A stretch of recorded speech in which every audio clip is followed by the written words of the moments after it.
집에서 참변을 당하게 된 한 스튜어디스가 숨지기 전 마지막 힘을 다해 손으로 범인 이름의 이니셜을 적었습니다. 하지만 경찰이 빨간 글씨로 용의자를 찾아냈을 때 상대방은 완벽한 알리바이가 있었습니다. 그럼 피해자가 남긴 정보는 범인의 이름을 의미한 게 아니었을까요? 범인의 이름이 아니면 도대체 무슨 뜻일까요? 경찰은 또 이 미스터리 사건을 해결할 수 있었을까요?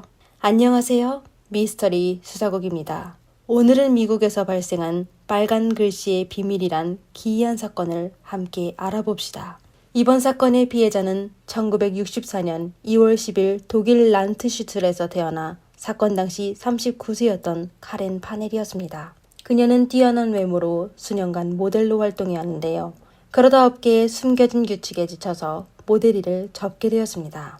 1991년에 그녀는 아메리칸 항공사에 입사하여 미국 플로리다주의 올즈마에서 살게 되었습니다. 카렌은 항공사에서 12년 동안 일해왔으며 편안하게 살았습니다. 유일하게 부족한 건 그녀의 감정적인 생활이었는데요. 카렌을 따르는 남자는 많았었지만 그녀가 좋아하게 되는 사람은 만나지 못하였습니다. 그러다 그녀가 39살이 되었을 때 팀 퍼멘트라는 남자가 나타나게 되었는데요. 두 사람은 서로에게 첫눈에 반했으며 성격도 잘 맞아 사귄 지 얼마 안 되어 약혼하기로 했습니다. 하지만 두 사람이 결혼하기 몇 주 전에 사고가 발생하여 결혼하지 못하게 되었습니다. 2003년 10월 11일 오전 10시 30분 올드스마 경찰서에서 신고 전화를 받게 되었습니다. 전화 속 남자는 떨리는 목소리로 현장의 참사를 진술하였습니다. Three paramedics on the way. What's the problem? I don't know. She's just laying there. She did what? She's laying here. Is she conscious? No. Is she breathing? I don't know. She is laying on the floor. There's blood everywhere. 신고받은 경찰은 곧바로 현장으로 출동하였습니다. 사건 현장의 사방에는 붉게 물들었고 한 여자가 부엌 바닥에 쓰러져 있었습니다. 그녀의 몸에는 상처가 아주 많았었는데요. 손과 팔에도 선명한 방어 상처가 있었습니다. 피해자와 범인은 분명 격렬하게 싸운 적이 있었습니다. 현장의 출입구와 창문에는 파손된 흔적이 없었고 식탁 위에는 반쯤 먹은 피자가 있고 피자 케이스에 표시된 배송 시간은 10월 10일 20시 48분이었습니다. 따라서 경찰은 두 가지 결론을 내렸습니다. 우선 카렌은 10월 10일 오후 20시 48분부터 10월 11일 오전 10시 30분 사이에 참변을 당하게 됐고 범인은 피해자 카렌이 집으로 데려간 것일 겁니다. 다시 얘기하자면 카렌의 집 문과 창문이 완전하여 범인은 카렌과 아는 사이일 겁니다. 하지만 경찰의 추측은 그들이 찾아낸 가장 중요한 단서가 아니었습니다. 한 세심한 경찰은 카렌과 가장 가까이 있는 캐비넷의 문에 3개의 빨간색 영문 글씨가 있는 걸 발견하였습니다. 경찰은 피해자 카렌의 손가락을 확인하여 그 글씨가 전부 카렌이 쓴 것으로 결론을 내렸습니다. 그건 아마 그녀가 숨지기 전 마지막 힘을 다해 남긴 죄수의 정보였을 겁니다. 수많은 영화와 드라마에 자주 등장했던 아주 중요한 메시지였죠. 하지만 용의자 없이 이 정보만으로는 아무 쓸모가 없었습니다. 경찰은 경찰에 신고한 팀에게 신문하여 사건 발생 이전에 관해 몇 가지를 물었습니다. 물론 경찰은 팀이 범인일 수 있다고 생각하기도 했습니다.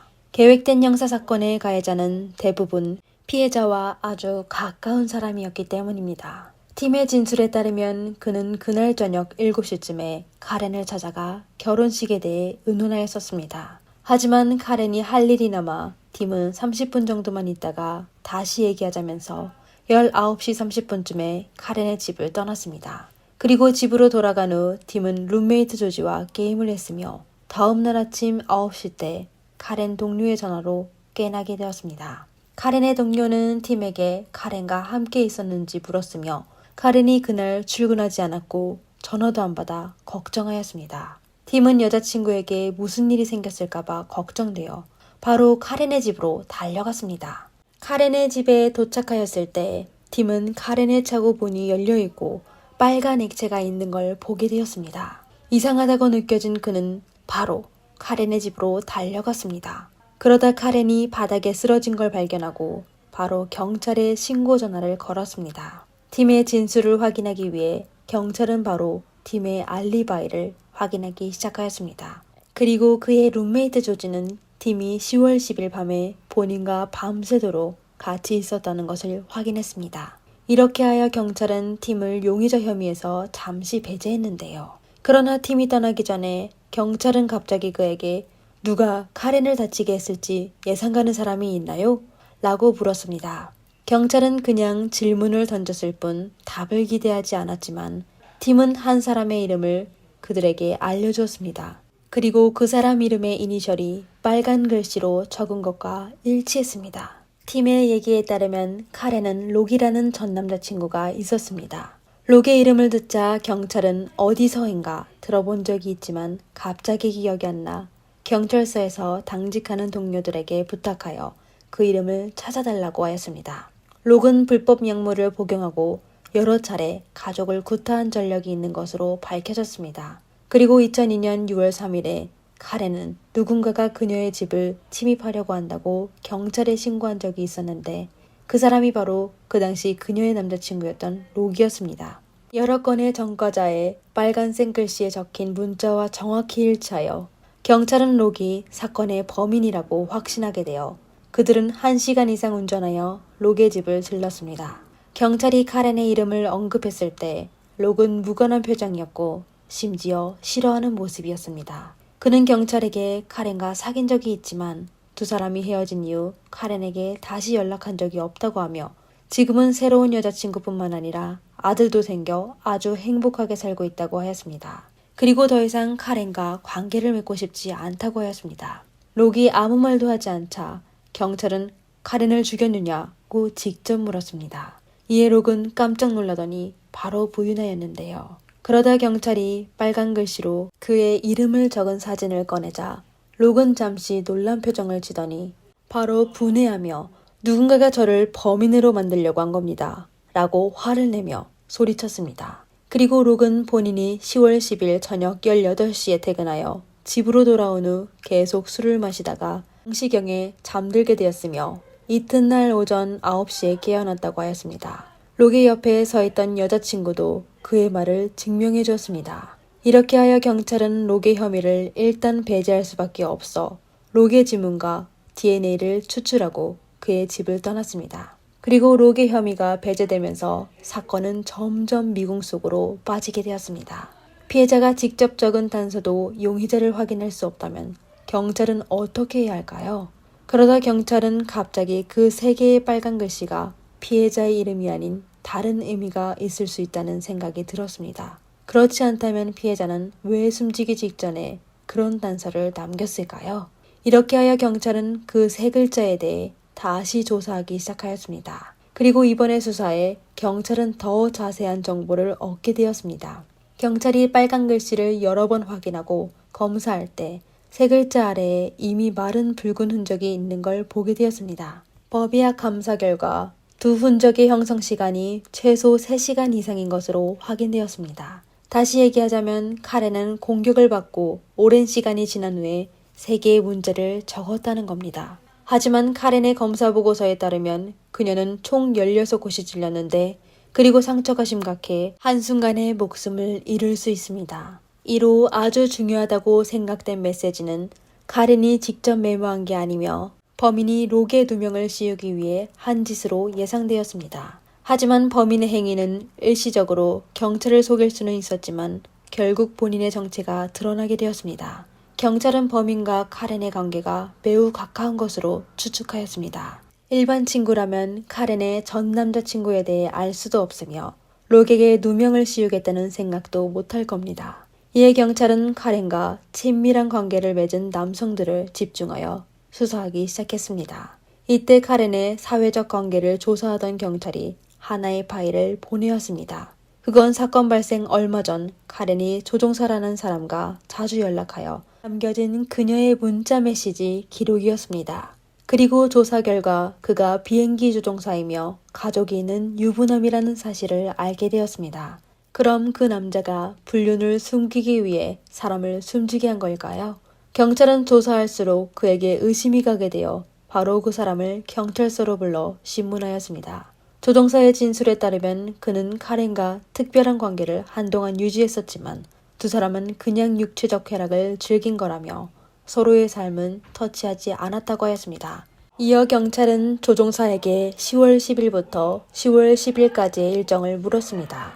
그러자 그 남자는 그날 비행 임무로 외국에 있었다고 답하였습니다. 경찰은 바로 사람을 보내 그날 그의 비행 기록을 조사하여 그가 거짓말한 게 아니라는 걸 알게 되었습니다.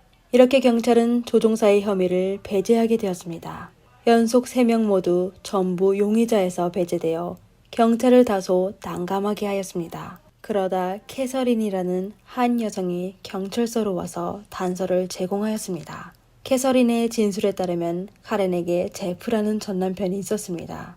그들이 이혼했을 때 판사가 그들의 아이에 대한 유권을 카렌에게 줘서 제프는 카렌의 매월 상당 금액의 양육비를 지불해야 했습니다. 만약 이게 전부라면 이상한 곳이 없을 거지만 최근 몇 달 동안 카렌은 제프에게 더 많은 돈을 받아내려고 했습니다. 캐서린은 제프가 참지 못하여 그녀를 해친 것 같다고 하였습니다. 캐서린의 진술에 경찰은 제프가 범죄를 저지른 동기가 있다고 느껴지게 되어 그를 경찰서로 불렀습니다. 신문 과정에 제프는 아주 침착하게 행동했는데요. 그는 사건 당일인 10월 10일에 친구들과 함께 사건 현장에서 400km 이상 떨어진 마이애미에서 다이빙했다고 하였습니다. 그리고 마이애미에서 소비한 호텔 영수증과 다이빙할 때 받은 영수증을 꺼냈습니다. 경찰 조사 후 그가 제출한 증거가 확실하여 제프에 대한 혐의를 배제하였습니다. 이때 경찰은 더 이상의 의심되는 용의자가 없었으며 유용한 단서도 얻지 못하였습니다. 점차 사건이 미스터리로 남겨지게 되었습니다. 그리고 3년이 지나고서야 이 사건을 다시 조사하게 되었습니다. 2006년 8월에 인턴 경찰이 경찰서에서 실습하게 되었습니다. 그는 열심히 배우기 위해 그 당시 몇 년 동안 해결하지 못한 사건의 자료를 확인하기 시작했습니다. 그러다 카렌의 사건 파일을 살펴보다가 세심한 그는 갑자기 뭔가 잘못된 점을 발견하게 되었습니다. 검사 보고서에 따르면 피해자 카렌의 뱃속에는 아무 음식물이 없었습니다. 보고서는 아무 문제 없었지만 사건 현장의 주방에는 반쯤 먹은 피자가 있었습니다. 그 당시 경찰은 그것이 카렌의 저녁이라고 추측하였지만 검사 보고서에는 위장에 음식이 없는 거로 확인되어 그 피자는 분명 범인이 먹은 거였습니다. 인턴 경찰은 본인의 발견을 바로 상사에게 보고하고 피자 케이스를 매우 자세하게 스캔하여 결국 카렌과 배송 직원의 지문이 아닌 제3자의 지문을 발견했습니다. 이에 경찰은 매우 흥분해하며 바로 지문을 검사실로 보냈습니다. 그러다 지문 확인 결과가 나오자 보고서에 적힌 이름은 모두를 놀라게 하였습니다. 그 사람이 바로 경찰이 처음으로 배제한 카렌의 약혼자였습니다. 이어 경찰은 바로 팀에 대한 배경조사를 실시하기 시작했습니다. 그러다 팀이 12년의 형을 선고받았었던 전과자라는 걸 알게 되었습니다. 교도소 파일에 따르면 팀이 1990년에 경호원 일을 하면서 자신이 지키던 사람을 납치하려고 했으며 경제자를 숨지게 하려다가 결국 실패하여 그는 12년의 유기징역을 받게 되었습니다. 팀의 파일을 읽고 나서 경찰은 그의 교활함에 대해 어느 정도 알게 되었습니다. 그리고 팀은 역시나 체포된 후 경찰의 예상대로 자신의 범행을 인정하지 않았습니다. 경찰이 아무리 요인해도 그는 말을 하지 않았었는데요. 이에 경찰은 팀을 위하여 거짓 증언을 한 조지를 신문하기 시작하였습니다. 조지의 심리적 방어는 팀보다 훨씬 나빴는데요. 경찰에게 겁먹게 된 그는 얼마 안 돼 바로 그날 밤에 있었던 일을 털어놓게 되었습니다. 10월 10일 저녁 21시 30분경 조지는 갑자기 팀의 전화를 받게 되었는데 팀은 자신이 카렌을 숨지게 했다고 솔직하게 말하며 조지의 도움이 필요하다며 그에게 위증을 요구하였습니다. 팀의 룸메이트인 조지는 팀이 누군가를 숨지게 할 뻔했다는 사실을 알고 있었습니다. 그리고 팀이 사람의 목숨을 잃게 한 지 얼마 안 돼 겁먹게 된 조지는 그의 요구를 거절할 수 없어 팀을 위해 위증하기로 하였습니다. 그 당시 경찰이 입수한 증거로 팀에게 유죄를 선고할 수 있었습니다. 그 후 경찰은 확보한 증거 자료로 팀의 범행 과정을 재현하였습니다. 경찰은 팀이 카렌과 사귈 때 자신의 과거를 숨겼다고 추측하였습니다. 그러다 카렌이 팀의 비참한 과거를 알게 되자 그와 헤어지려고 했지만 팀은 동의하지 않았습니다. 그 당시 카렌의 수입이 아주 높았고 차도 있고 집도 있으며 심지어 예쁘기도 하여 팀이 그녀와 결혼하게 되면 아주 편안한 삶을 살 수 있었기 때문이죠.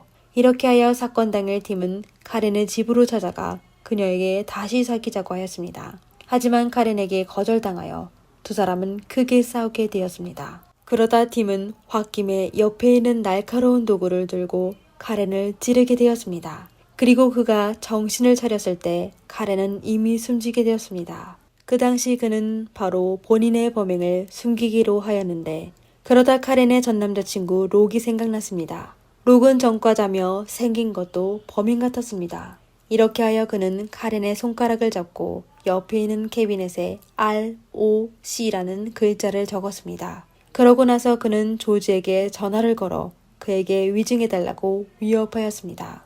모든 걸 마치고 난 그는 배가 고파 카렌이 주문한 피자를 먹어버렸습니다. 그러다 배불리 먹고 그녀의 집을 떠나 다음 날에 다시 카렌의 집으로 돌아가 경찰에 신고하였습니다. 사건 발생 4년 후인 2007년 10월 24일에 팀에 대한 재판이 공식적으로 시작되었습니다.